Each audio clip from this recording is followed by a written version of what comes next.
भारत को chief of defence staff मिलने जा रहा है। खबर ये है कि इसकी घोषणा 31 दिसंबर को की जा सकती है। अनुमान ये लगाया जा रहा है कि वर्तमान सेना प्रमुख जनरल बिपिन रावत को इस पद के लिए चुना जा रहा है। चीफ ऑफ डिफेंस स्टाफ बनाने की जरूरत क्यों पड़ी और इनकी भूमिका क्या होगी, देखिए ये रिपोर्ट।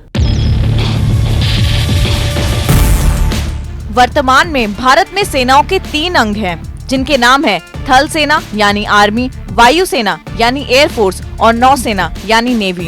इन तीनों सेनाओं का अलग अलग एक सैन्य प्रमुख होता है, लेकिन मोदी सरकार ने ये फैसला लिया है कि अब देश में इन तीनों सेना प्रमुखों के अलावा एक चीफ ऑफ डिफेंस स्टाफ भी होगा।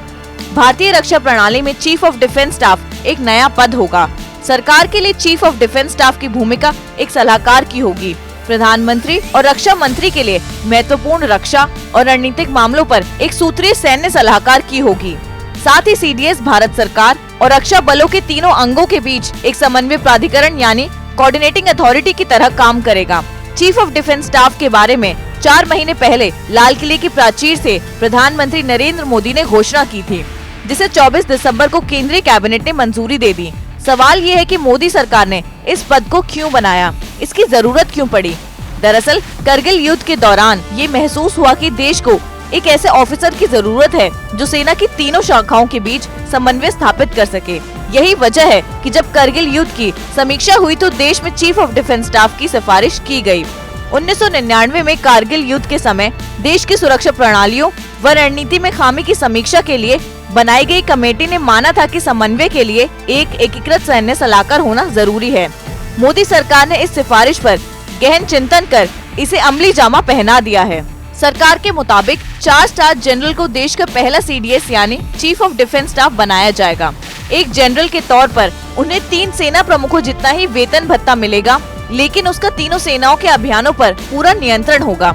इस तरह से सीडीएस का सम्मान रैंक के सैन्य अफसरों में सबसे ऊपर होगा, क्योंकि वो सीओएससी के स्थायी अध्यक्ष होगा और रक्षा मंत्रालय में नए सैन्य विभाग का प्रमुख होगा।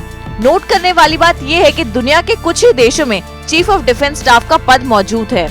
इसे अलग अलग नामों से बुलाया जाता है, जैसे chief of staff, commander in chief, chief of defence forces और सुप्रीम कमांडर आदि।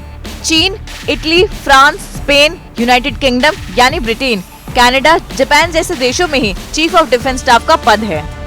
मोदी सरकार जब से आई है तब से देश के कई इंस्टीट्यूशंस में बदलाव हुए हैं। ये एक ऐसा बदलाव है जिसकी जरूरत काफी दिनों से महसूस की जा रही थी, लेकिन किसी भी सरकार ने पहल नहीं की। चीफ ऑफ डिफेंस स्टाफ की भूमिका सबसे ज्यादा युद्ध के दौरान या किसी संवेदनशील परिस्थिति से निपटने में होगी, जब तीनों विंग्स में बेहतर कोऑर्डिनेशन की जरूरत होती है।